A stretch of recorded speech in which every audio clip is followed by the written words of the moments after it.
So we're talking about Dolores Cannon today, and I just want to say thank you to everybody who is here for the 40 minutes that I was warming up, apparently. And also, I thank you to everybody who came to my class this weekend. It was so amazing. Everybody got to have their past life regression. So that's why we're talking about Dolores Cannon, Dolores Cannon's past lives. I made it. I almost didn't. I'm glad that I finally realized in the last 15 minutes that I was never live. So here we go. Dolores Cannon's past life regression class that we did Sunday. It was so amazing. Thank you to everybody who was there. Thank you to everybody who shared. I still have to go through my messages. That really wiped me out. Like at 5 p.m., I went to sleep and then I woke up. Well, it's okay. So after the class, I talked to one of my friends who attended, and I was like, what did you experience? Did you experience a past life? And so in her past life, she worked in the library of Alexandria. Did I wait for responses? Yeah, kind of, but then some of them answered, some of them didn't. Anyway, so the Library of Alexandria was where my friend had her past life. And I was like, wow, that's so interesting. And as she's telling me this, I'm like kind of dying to tell her that like, oh, Dolores Cannon had a life in the Library of Alexandria in ancient Egypt too. But her past life was just incredible. The story she was telling me was so amazing. I didn't ask her permission to talk about it, so I'm not going to get into any details. But after the class, I was so wiped out. I don't know why. I needed to lay down. It was like one of those times where like you don't want to go to sleep, but you also know that you have to, even though it's a bad time. So at like 5 p.m., I was just like, I can't. I need to sleep. And then I woke up at like 8:30, and my friend was calling me, and he was telling me about a new Mandela effect. He was like, so the Diary of Anne Frank. I'm like, yeah. He's like, what's the name of the book? I'm like, The Diary of Anne Frank. What do you mean, what's the name? And he's like, no. And sends me a picture. It's The Diary of a Young Girl. And I'm like, no. What? So then he starts going off on a rant about the Library of Alexandria. And so the Library of Alexandria, he starts getting into all of this stuff. So it's funny. He didn't know that I had a conversation with my friend earlier about her past life in the Library of Alexandria. He just knows that he just started going off about like the archons.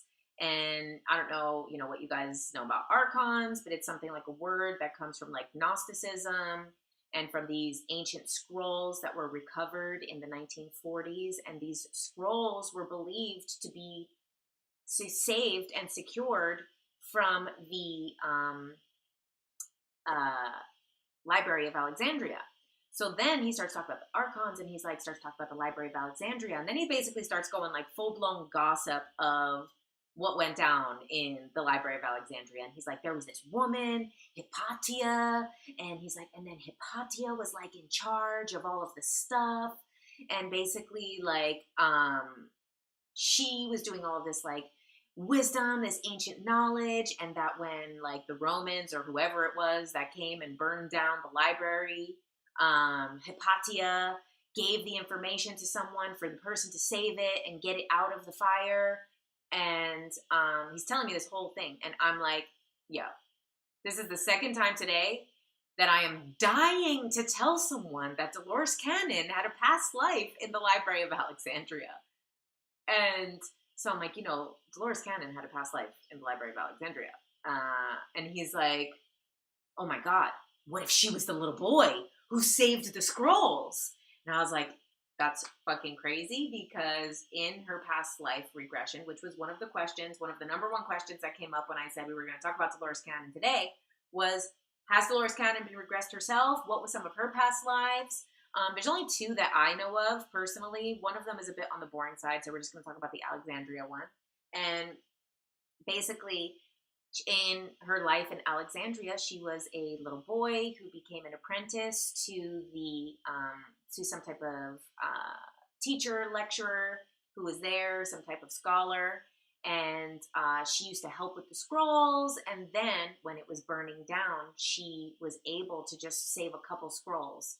And that's why Dolores Cannon said in this life, she needed to get the ancient knowledge, and she needed to write 17 books that are this big, this thick, because she was so invested in the ancient knowledge getting lost in the Library of Alexandria that in this life she wanted to bring some of that knowledge back into the collective. So I was like, oh my God, what if Dolores Cannon was the little boy? So one of the other big questions that came up was actually about Dolores's life before she was Dolores Cannon, the author, hypnotist, past life regressionist, trailblazer of spirituality. Before Dolores was all of those things, what was her life like was one of the other questions that came up a couple times. So, what we know of Dolores' story, what she has shared, is that basically when she was pretty young, I think sometime between like the age of like 17 and 20, when she was a young girl, Dolores was born in the 1930s, mind you. So around this time was probably like late 40s to the 50s, or maybe around then. And Dolores, when she was a young girl, she got invited by a friend to go to a military ball. So she goes to this military ball and she meets like a naval guy there. And he basically said, like, do you want to dance? And she said, yeah. And then that was it. He basically was like, okay, you're my girlfriend. You're my wife. You're mine now. And that's that. And Dolores was like, oh, okay, I guess so, sure. And that was that. And then Dolores lived her life as a military wife and, you know, lived with her husband. He was a naval officer. They went to different bases. I believe they also lived in a base in the Philippines for a while. And I believe that's where the hypnosis stuff started, if I'm getting it right. I believe that the hypnosis stuff started there. So her husband is actually the one who taught her hypnosis. He taught her hypnosis for phobias, addictions, stopping smoking, losing weight, all of those things that it was originally used for. So he learned it and taught it to Dolores. And then when they came back to the States, they did it on a woman. And this woman ended up being the story of Dolores's first book. It was called 5 Lives Remembered. And this woman, they originally were putting her under for like whatever trauma, psychological issues or whatever. But she ended up regressing to a past life. Then Dolores Cannon, so I don't know if she had any kids at this point. I think she did have some kids at this point, but not all of her children. And around this time, her husband got into a terrible accident and he became completely paralyzed. And the doctors said that he was not going to survive. So he was in the hospital. And Dolores, though, even though they said that he wasn't going to survive, Dolores knew from the woman in the past life regressions. I think the woman had gone to a future life at one point. This is actually one of the few Dolores Cannon books I haven't read. I haven't read her first one, The 5 Lives Remembered. I don't think it was published first. It was written first, and then she published it later because the Nostradamus stuff had to come out first. So Dolores ended up knowing about her own future from this woman under hypnosis. This woman told her that she was going to have X amount of kids. And Dolores didn't have that many kids yet. So she knew that when the doctors told her that her husband was going to die, she knew it wasn't true. Because she's like, I know that I am going to have this many kids with this person because they told me that it happens in the future and I know it. And he survived and they did have the rest of the kids. But from that point on, Dolores became his caretaker and she became, just like full-time mom. So she ended up actually putting that hypnosis work on the shelf for a long time, probably over 10 years, maybe 20 years. Because, Dolores was pretty old by the time she started doing this work. I feel like she was already in her, not that that's old, but to the way that we see it is like, she was middle-aged, there was all these years where she was just a wife, a mom, a caretaker, and she lived her whole normal life. And then this started towards the end of her husband's life, I believe, or maybe when her husband passed, was then when she really started getting into being the Dolores Cannon that we know. Okay, I want to clear up a couple things. So there's a couple myths about this whole story of Dolores Cannon learning hypnosis. So basically, one of the myths is that because her husband was a naval officer and taught her the hypnosis, that this hypnosis is actually like some type of psyop or government thing. And basically, I don't believe it, because actually the style that she was taught from him was that traditional style about like stopping smoking and stuff. And that Dolores developed her own method over time. First, it was the past life regression, but then there was actually times with the past life regressions where, like, say someone had been like strangled in a past life, where they would get red marks on their neck during the session. And she was like, oh my God. So this is why she started to use the words that she did. Instead of just bringing people to past lives, she started to start using words and developing this script that would protect the person emotionally, and then be able to help them, guide them out of the meditation, out of the hypnosis in a safer way. So even if this was something that her husband learned from the military and then taught to her, even if that was the case of how he learned it, because we don't know the exact origin of how he learned it, at least that's not some information I've come across. Even if that was the case, the method that they used did not involve past lives and didn't involve what Dolores Cannon's real work is, which is all of the subconscious mind stuff, where you move people to their higher self and ask questions of their higher self.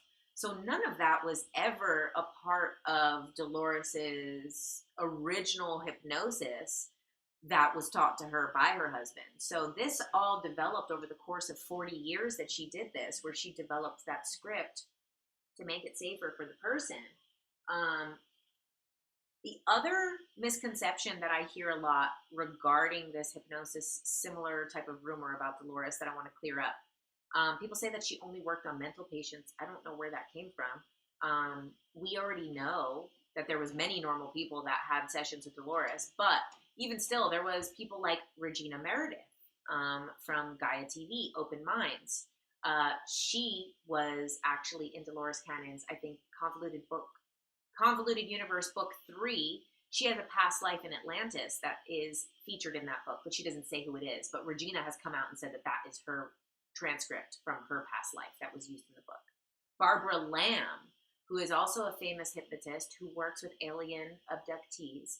Barbara Lamb is one of the subjects in one of the Dolores books. Also, George Norrie is a subject in one of Dolores's books. He hasn't flat out said it, but he did say like that Dolores has like worked on him, and then he also, there's a past life about a radio host. Sorry, the dog is crazy. Not my dog. And so basically, we already know then how many people that we know and love that she did. And also, when I learned QHHT, there's a recording of Dolores doing an actual session on someone. And so I've seen the recording of her doing it on a normal person and the information that comes through. And of course, I've done it myself, and I've been put under myself. So the fact that this weird rumor that this was only done on mental patients, I don't even know where that came from, because Dolores never even was a nurse or nothing, or never worked in the medical field. So now the other question, why do I look so cool tonight? Thanks. You know, I actually finally got my setup together. So it's not chaotic in here. It actually was chaotic. For the 45 minutes that I was streaming with no one there. But that's over now. So now I get to look cool. I'm sure I looked cool when no one was watching too. Okay, so Dolores's passing. This was another question that came up quite a few times, was about how did Dolores pass, the end of Dolores's life, all of that. So I learned about this from Regina Meredith's show on Gaia, Open Minds, and she was interviewing Julia Cannon. And so because Regina was close with Dolores, she interviewed Julia after Dolores's passing, and then Julia did tell us what happened. And so what happened with Dolores is they had been telling her that she would live into her 90s for quite some time. And at this point, she was about 84. So, but I don't think that they were going to tell her that, hey, you're going to go next week, you know? So I don't think it's too crazy that they said she's going to live until her 90s and then she ended up going at 84 or something like that. But basically, she had been teaching the QHHT all around the world. She had been traveling a lot for many years, teaching all these practitioners, getting all of this going. Her daughters had been doing this work with her, and then she got the message through some of her clients that she couldn't travel anymore, that she needed to stay home, and that the daughters needed to do the next one without her. And she was like, oh, well, I don't know. Is that going to be okay if my daughters do it without me? They're like, you have to trust them to do it without you. So she was like, okay, I'm going to stay home from this one. They're telling me I should. And then her daughters went and did the first QHHT without Dolores, and it went great. And then they came back, and they were supposed to do another one not too long after with Dolores included. And between that time, Dolores used to, like a lot of the older ladies do, they used to like set their hair. They would get the little rollers and want to set their hair once a week. So Dolores used to go weekly to get her hair set, and she never missed her hair appointment. And you can see that in those photos of Dolores. She got her little volume going on. And so she went to her hair appointment. She always had gone by herself. She had gone for years. It was always the same place, same lady, same thing. And this one particular day, Dolores, when she was leaving, she fell and she hit her head, and they rushed her to the hospital. And Julia and the family had access to all the best healers in the world. Like, Dolores was very much in the scene. Like, I've only gone to one expo and then spoke at another expo. So I've only been to two, and I'm going to go to my third one this coming weekend. And look at all the people that I've already met that are in this field, like, it's incredible.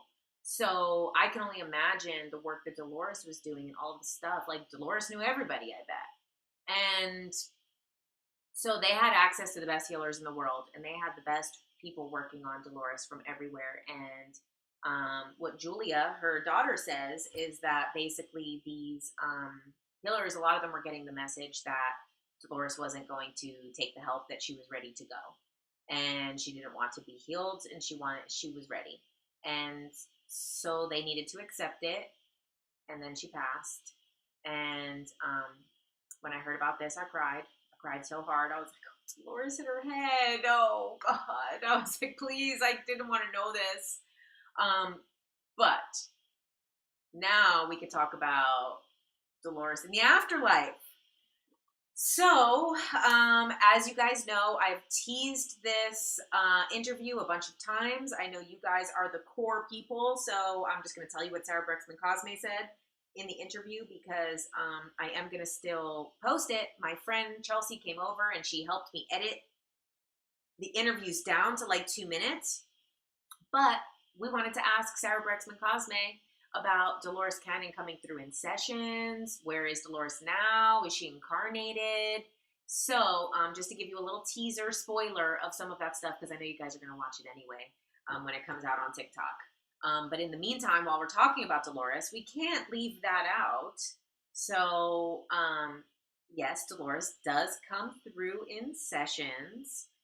It's never happened in anything that I've experienced, but she comes through, and Dolores said that actually she can do more on the other side than she was able to do here, that she can get more work done and she can help more on the other side. And that is just crazy, because look how much Dolores has helped us on this side. Look at how much Dolores has helped us with these books, with all of her work. So if she did 17 of these, plus all of her sessions, I can't imagine how much work she's actually doing on the other side, because she did a lot of work while she was here. So I loved hearing that. Also, people were asking, and I think Natasha asked this question, was that some people had been sharing on TikTok that Dolores is currently incarnated as a child on Earth right now. So I wanted to ask Sarah Brexman Cosme if she ever asked Dolores Cannon when she came through a session if she's incarnated. So we've gone from Dolores Cannon's past lives in Alexandria, Dolores Cannon's pre-life, from her young life to her pre-author life, then Dolores Cannon, you know, the woman, the grandmother of all of us, second wave, first wave, third wave people.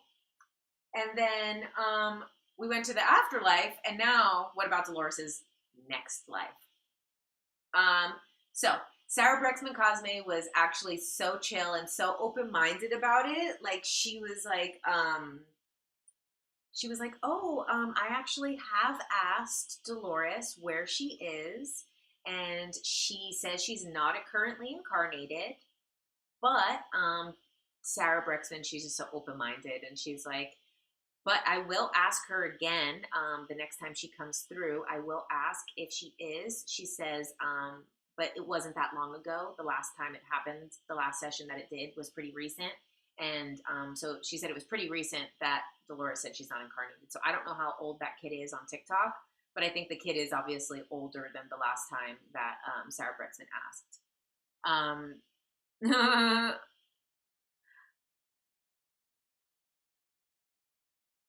Oh, yeah. Aw.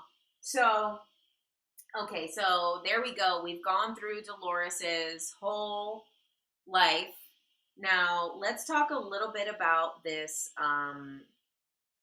some of the questions. So some of the questions were about past lives, simultaneous lives, and I also want to talk about this because we just did the past life regression together as a group this weekend, and I just want to talk a little bit about the past lives. So some people asked, how can we have past lives if time is simultaneous? And if we have a past life that is in, say, the Library of Alexandria, does that mean that it was actually that many years ago, or could that have been our most recent life?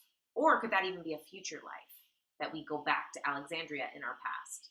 Now, both of those questions are asking different things, but I feel like it is also kind of the same thing. So time is simultaneous. So what we have is the now. Now, it's very complicated to understand, but this is the reason why a lot of times when we do a past life regression, we will see something that is the same in a past life, or sometimes we do a future life regression and we'll see something that is the same pattern from our life right now in the future, but happening through a different way. So say, for example, you know, I'll use my brothel life as the example. Now, at the time that I did that brothel life, past life regression, now, the guy that I'm going to talk about is not actually the person who I think that soul was, that I found out later, but that's besides the point. At that time, I was dating a guy that then hired me. So we had like dated a little bit, and then he hired me. So then I was then his girlfriend, but he was also my boss. But then also I wanted to be on the low. I didn't want no one to know, because I was like, I don't want anyone that works here to know anything about anything. So that situation had gotten out of control. That situation got out of control because I was also like 23 years old. It was when I first moved to LA. It was like my dream job. I was like, I can't believe this is happening. And then on like day one of that job, I realized he was also dating the other girl that I was working with. It was his other girlfriend. So, being young and naive as I was, and how badly I wanted that job, I was like, it's only 30 days. It's like a project, like a specific project. I was like, I'll deal with him and this bitch. I'll deal with you both. But then, it ended up feeling horrible because it's just a horrible situation to be in, and you should never really put yourself. And I learned a lesson. I learned a big lesson from all of it. However, when I did the brothel life, when I did the past life regression around that time, when I was actually like trying to break up with him, but I didn't want to lose my job. But then I did break up with him. I got the balls and I was like, you know what? I got a lot of power and a lot of stuff relies on me. I think I could dump him. So I dumped him and then he fired me right in that second. Like, I was like, it's over. And he's like, you're over. No, it was that fast. It really was. So then I started crying because I didn't think I was going to get fired. But before I made the decision, I know the tea is piping hot tonight. I don't know why. It's because I already streamed for 40 minutes. So I'm loose. Basically, I was like, no, this is just not for me. I don't want to like be in a relationship in this situation and this whole thing. It just doesn't feel good. It's not me. And he's like, okay. Well, look, we were trying to figure out the budget and everything anyway. You could keep your salary for the rest of the month, but then that's it. I was like, you're firing me? This is so fucked up. And I was so upset. But you learn. But part of the reason that I made that decision to tell him that, like, I don't feel comfortable with this whole situation was because I had the past life regression and I saw the brothel life. And I was like, oh my God. I had no power at all in that life. And I have power in this life to stand up and like not deal with something like, and I was like, screw this. I'm dumping his ass and I'm keeping my job. I was wrong about the second part, but I'm still glad I did what I did. And who cares? I don't want to work for him anyway. I need to come to this way. Okay. So, yeah. Anyway, so I feel like these patterns. Now, is that brothel life not true? I don't know. However, do any of our past lives, do we know 100% that they're true? We don't. But what we can see is that there's patterns, because we talk about this like holographic pattern. So like the holographic pattern is like, say, like an eyeball. The way that the eye color looks is similar to how the galaxy looks. So our entire galaxy could literally be someone's eyeball, and we are a cell inside someone's eyeball, inside of thing. Like imagine someone like could be inside your eyeball as a cell, because it keeps like the same pattern again and again. Maybe that was a really complicated way of explaining a pattern. Maybe, I don't know. But so we have this pattern. So if we're only in the now and we have a past life regression or a future life regression, then the issues that we're dealing with currently are going to show up in the past life and in the future because we're only in the now. So this got me thinking, like, okay, so if you're in like a kind of dark place and you do the past life regression, you might see something that is kind of like a pattern of what's happening. But then I was thinking like, and I've expressed this before, that I'm not the biggest fan of people who like think that they are like Jesus in a past life or royalty or like, I don't know. I'm not the biggest fan of it. I think it's a little bit of like most of the time, not every time, obviously. Of course, anyone could be anything, and I don't know if 100%. But I do think sometimes it's an escapism or some type of other stuff going on that they're like dealing with. But then if we're going to use that same idea of a pattern, that actually does make a little bit of sense. Why a lot of people who are like spiritual gurus or people who are in a very like advanced ascension state, or people who are going through like Christ consciousness process, maybe would have a past life or a future life as, say, Jesus, or a future life regression as some type of God on another planet, or some type of queen or king or something of another place. So then that actually gets me thinking, because I see that pattern, how it's happened in my life. Now, what's also crazy about that past life regression is that when I had the later stuff that I had to heal that past life regression because I didn't pull out of it properly, and I felt kind of traumatized by the experience.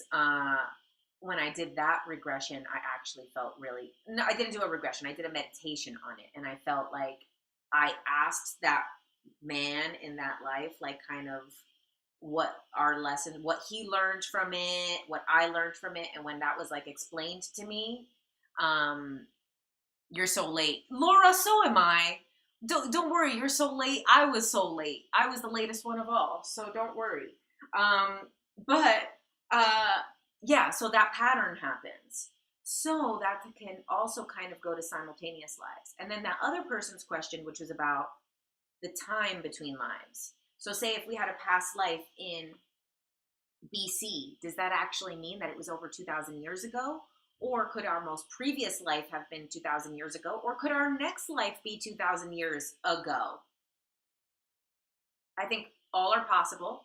I believe that there is whatever our part of history is in history. It is like a distant memory, what we're experiencing on Earth. And it's kind of like the egg theory, where you have one consciousness that again and again and again will incarnate until it has incarnated on every single being, every single experience, which isn't very different than what we talk about all the time with spirituality. But when you think about it being one person, so in one life that might be in the 1500s, in the next life they'll be in the 2500s. So that's an interesting thing to think of too, is that we only really have the now. And if we're going to do past or future regressions, we are going to be impacted by our current state, because it's going to create that pattern in both directions, because time is simultaneous. And that also, I guess, does make me kind of understand why so many people who are in a state of awakening have these past lives of being kings and queens on other planets and being these things. Maybe it's that same kind of archetype blueprint that is just rippling out, and I've just only seen it kind of in one direction, but then to kind of look at it in the other direction, it makes sense. One of the other questions was, can we incarnate as different beings in different places at the same time? And we do know this. So like, say for example, you could have, the person was asking, like, could you have kind of like a past life as a starseed, and then like a past life as like a fairy, where it's like one's like an earth soul and one is like an alien soul, and could you be all of these things? And yes, you can. And that leads me to my favorite story in this Dolores Cannon Convoluted Universe book 2, because we are, this was our topic for today, was me pulling this book off the shelf to talk about Dolores Cannon, past lives, but also my favorite story from this book, one of my favorite stories from all the Dolores books. So it's in Convoluted Universe book 2, and it is Advanced Beings. So just a little bit of backstory. So this was the time that this session happened, was around 2006, I believe. And it was when Dolores first started doing her past life regression classes. And she started teaching these different students. And basically there was a class of about, like, say, let's say 10 people. And there was another woman who lived in another country who was very wealthy and came from like a very prominent family. And she wanted to take the class, but there wasn't any spots left. So Dolores said, like, if anyone cancels, I'll contact you. Last minute, someone can't make it, has an emergency. They contact this woman, Estelle, which is a fake name, obviously. So they contact Estelle, and she gets a flight and goes right there to the class. And she's like, okay, that's it. I'm there. I'm going. So then they're doing the class. It was like Dolores is still getting the hang of teaching this type of stuff. And then she's like, okay, do you guys want to do it on each other, or do you want to watch me do one? And they're like, of course we want to watch you do one. So then she picks someone to do it. And she says she puts the names in a bag and pulls it out. And Estelle is like sticking to her hand. So she's like, okay, I guess it's Estelle. What's the chances? The girl who just got added and just flew here the same day and came straight to the class is the one who gets picked to do the session. So Estelle gets put under, and they all go to, like, I think Estelle had like a suite or something, probably because she was like rich. But so Estelle or one of them had a suite, and they all go up to the hotel room to do this session together in like a more private setting that is more like controlled environment than the conference room in the hotel where they were doing it. So they go upstairs to the hotel room. Estelle gets put under by Dolores, and she starts telling everyone in the class that all of them had a past life together in Atlantis.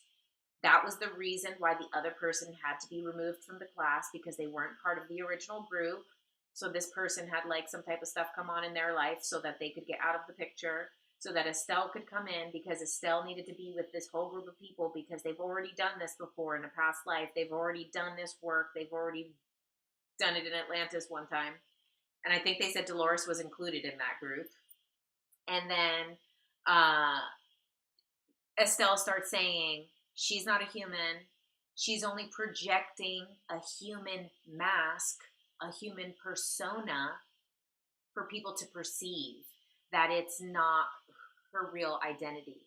And so Dolores is like, well, what are you? Where are you from? And she's like, well, I live here, but I also live somewhere else in another place simultaneously. And she's like, well, what is the other place? She's like, it's like a home base. And Dolores is like, well, what is it? Like a craft, a ship, like a mothership? And they're like, no, it's not a ship. And she's like, okay, is it another planet? And they said, it's not a planet. She's like, is it another dimension? It's not another dimension. They're like, well, what is it? And she's like, well, it's in another galaxy, but she said, it's like an enclosure. It's a space. And it's like, she says, it's just a space that's enclosed. And she's like, okay, well, like, what do you mean by enclosure? Like a cage or something? And she's like, no, like, she's like, you know how the sky here has an atmosphere, and that atmosphere kind of creates an enclosure separating us from like the outside in a way. She's like, it's like that. It's an enclosure. And she's like, oh, so your consciousness is creating the place. She's like, no, when we leave, this place stays. And she's like, okay, well, then what do you look like if you live there? And she's like, I look like light. And Dolores is like, don't be sneaky. I know everyone is light. We're all made of light. What do you look like? And she's like, I look like light with form. She's like, well, what type of form? What does the form look like? And then she's like, well, if you look closer, I do have a physicality. And she's like, well, what is your physicality? And the woman's like, well, in your world, we would call it reptilian. And everyone, everyone's like gasps. No. Dolores said that, she's heard all types of things. She wasn't afraid by it, but she said she does a little blurb. And she's like, the weird part actually is that when she looked up persona, it means mask or something like that, or mask means persona, something like that. So she was like, that was really weird, because she kept talking about wearing a mask or wearing a persona. But then Dolores actually, when she was writing the book, looked up the definition and was like, okay, that actually is weird, because the way she was using the word is actually more accurate to the way than I was interpreting it. So now Dolores is like, okay, not to be rude, but sometimes there's negative stuff about reptilians. So, like, are you good or are you bad? And let me see. I think I have around that part here. Okay. So Dolores says, I don't want to insult you. I don't want to offend you. But in our time period, some people have the impression that the reptilian race is negative. Estelle, that is because there are many who still are negative. You must understand that in everything, there is balance. There is that balance here on this place. There is that balance everywhere. And particularly in the earth plane, when others come to exist, you will find that duality more than in other places. So therefore, as far as the reptilians, there are many on earth who carry that negative energy. And because they carry out that negative energy, to give it that word, it is more of a misguided or forgotten energy of the true self. They will do things, yes, that can be seen as negative. And Dolores says, but that is not true of your people? Estelle, not in the future, as you would. For lack of better word, what you would call the future, which is interesting. She's like, you're not bad, are you? She's like, we're not bad in the future. And then Dolores is like, well, is that where you're speaking from? And she's like, that is correct. That is where she is speaking from. That's why she's talking about that time. So even though reptilians could be more negative in our time, she's saying in her time, there is a difference. So Dolores says, you're speaking through a vehicle, the one that you said lived in the earth plane. One of the questions she wondered about is, Is she existing simultaneously in the future? That was one of the woman's questions, actually. Because honestly, our intuition knows. Every time, like I talked about this in my 1QHHT session recap, where my friend, she was like, this is going to be a really weird question, but why do I feel like my teeth are not my own teeth? I'm like, that is a weird question, but I'm willing to ask. And then when I asked her under hypnosis, she burst out laughing, and she's like, oh my God, it's because I lost my teeth in all these other lifetimes, in so many lifetimes. She's like, I actually haven't had teeth this long in a life into my 30s. She's like, that's crazy. She was like, no wonder I feel like my teeth aren't my own. So sometimes we have these weird inclinations that actually are like confirmed. Okay, so Estelle, I speak from the future, but I also speak from what you would call the present. I speak simultaneously from both places, for I am one. Dolores, so in this future life, you are in this station accessing and compiling information. Why did you decide to also exist in our time period in the 21st century? Because of what is happening here, and what is happening here with the reptilian race. There are many who are in a place of power and position who are misusing the power to control and manipulate. And I was asked to come here to assist, to enlighten, and to let others know that what is going on.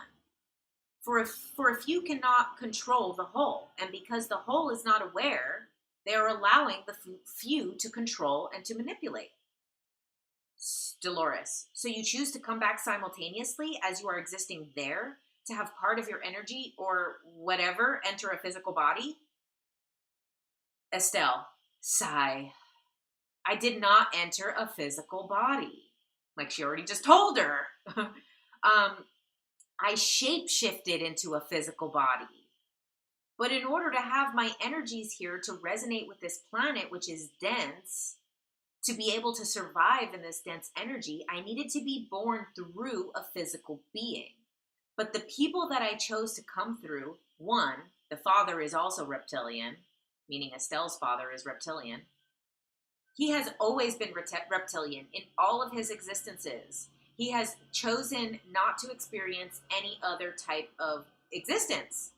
And for this Earth experience, he chose to become a vehicle that will allow my energy to come through. The one who is my physical mother, who carried me for 9 months, as time is perceived, much work and preparation was done so that she could hold my energy, for she was not able to. So she had to be prepared in order to, so that I could stay in that space and be born more or less grounded. Dolores. But the body was genetically formed from the DNA from mother and father, wasn't it? Estelle, heavy sigh. It is a different process that is totally misunderstood by humans. That is why it looks human. But if it were to be done to find out the true makeup, the true genetic makeup, they would find out that there are things that are different. Dolores. So if someone were to examine the DNA or genes of you, Estelle, they would know. That is correct. That is why the physical body does not get ill. For the physical body cannot be subjected to probes and tests. That is why you don't want doctors to examine your body. That is correct. They will find something different and they will want to explore, and that will not be allowed. So she is not allowed to get sick. As far as she and I say she and I to distinguish when she is communicating. And when I am communicating, even though we are in the same, she sometimes does not allow the information to come through. Why is that? She has not made total peace with her existence on this earth plane. Interesting. Okay. So I could keep reading forever, but that was what I wanted to share. Was how, because someone asked about the simultaneous lives, someone asked about the simultaneous lives as multiple beings, and then just look at that actually it's not even really a physical body, that it's actually like a projection into our reality. It's wild. All your boxes are checked for content.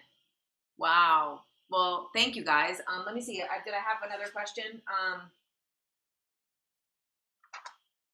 I don't think so. So, I hope everyone enjoyed the class this weekend. I'm not sure what I'm going to do fully for the next one yet. I want to do a little bit of like a bigger class similar to the other first one. So we can kind of like bounce back and forth. So I'd probably do one that's like in that price range and then do like the $11 one and then do the other price range and then the $11 one. So that it's kind of like bouncing back and forth. So it's not like, it's nice and affordable and we could do fun things in between different. Dolores is a badass. Love her always. I agree.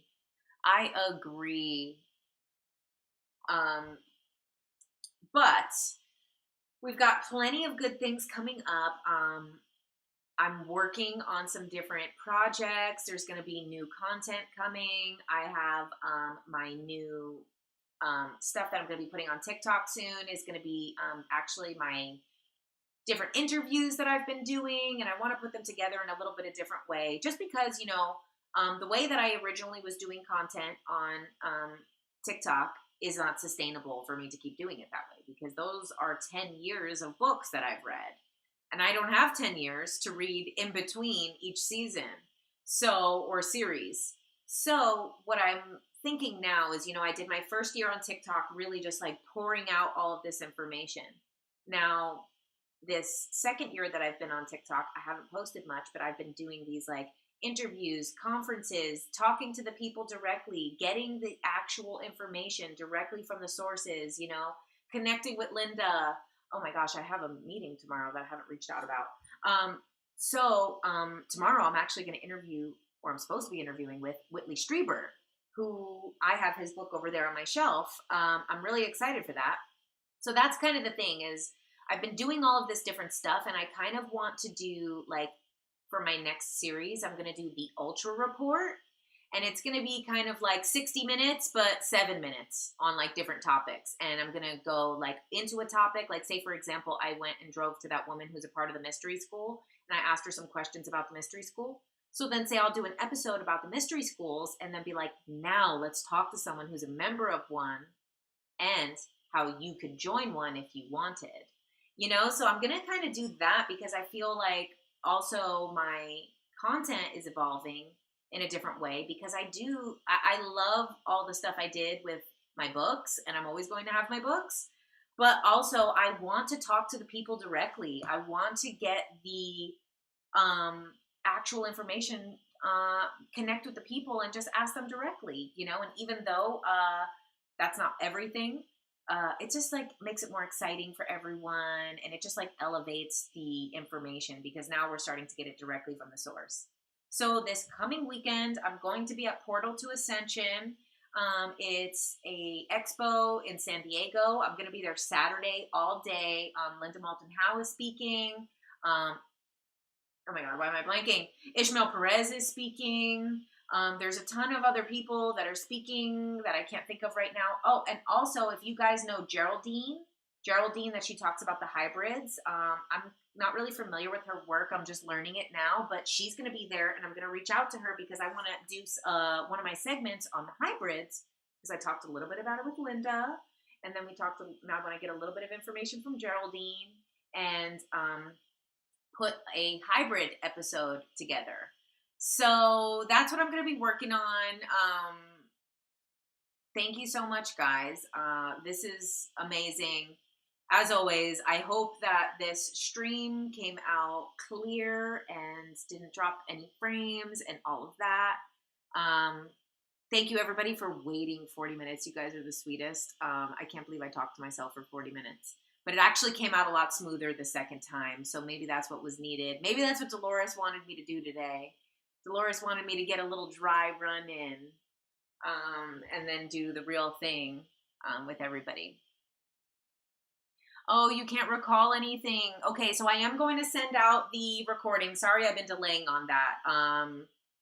I've been working on all this technical stuff, and also, guys, I'm going to have a very special YouTube series coming out. It's a little bit of a secret, but I'm not going to confirm or deny, but it's a collaboration with someone that you guys like. Interview Julia. Oh my God, please. I want to interview Julia so bad. I'll cry if I get to interview Julia. Oh, you guys. And that's what I love about this too. You said you all bonded for 40 minutes while worrying about me. You know what, guys? I just love too doing these lives. Part of the reason why I love doing them is because it gets to create a community, and like kind of weekly, everybody can like see the same names and same faces and be like, oh, hey, everybody, we're back. I cannot confirm or deny who the person is. Oh my God. They know. They know. And we're going to do a little special project together, breaking down some more topics. You guys will cry with me when I get to interview Julia. You guys got it. You guys got it in the chat. You know. Y'all know. Y'all know who I'm going to collaborate with, but we'll announce it soon. And also, we finally kind of got the technical stuff down, which was mostly on my end because Tim already had a studio. Oh, no, I said it. Okay, well, there we are. Cat's out of the bag. We should have a Discord server. I know, I am going to create one. And I have not done the tarot card yet. I'm going to do that with Chelsea because she is a tarot card master. And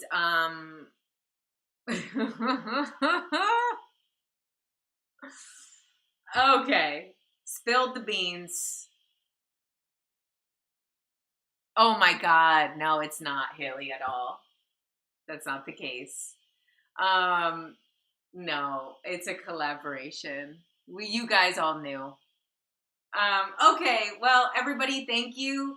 That's going to be coming out sometime next month. We're going to be working on those episodes. I'm super excited to share it with all of you. And I'm so excited for the next live because now that I've got this cool setup and I actually figured out how to do it this time, I think it came out pretty great. So thank you, everybody. I love you guys so much. Yeah, we'll do a Discord. I wanted to do a Discord. Yeah. Also, if any of you guys kind of know how to do like the filters on Discord, that was kind of my one concern is I would like to put some filters just because I don't want to monitor it too much. And I just want to make sure that like certain, obviously, hateful words or like, obviously I know none of you guys are going to do that, but I would just, someone had told me that you can create these kind of filters to create a little bit of a safer environment for the Discord so you don't need the moderator to always be looking over stuff. Thank you so much, guys. I appreciate you. Ooh, there was no glitching? Oh my God, thank you. I'm so glad it worked.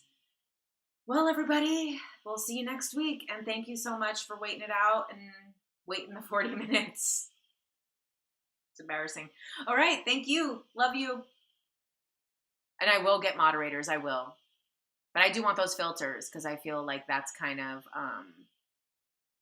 not putting all the pressure on people. Anyway, bye, guys. Love you. Bye. My neon sign did show up. I know. It's actually not green. I have a green light on it. It's white, so I can make it pretty much any color.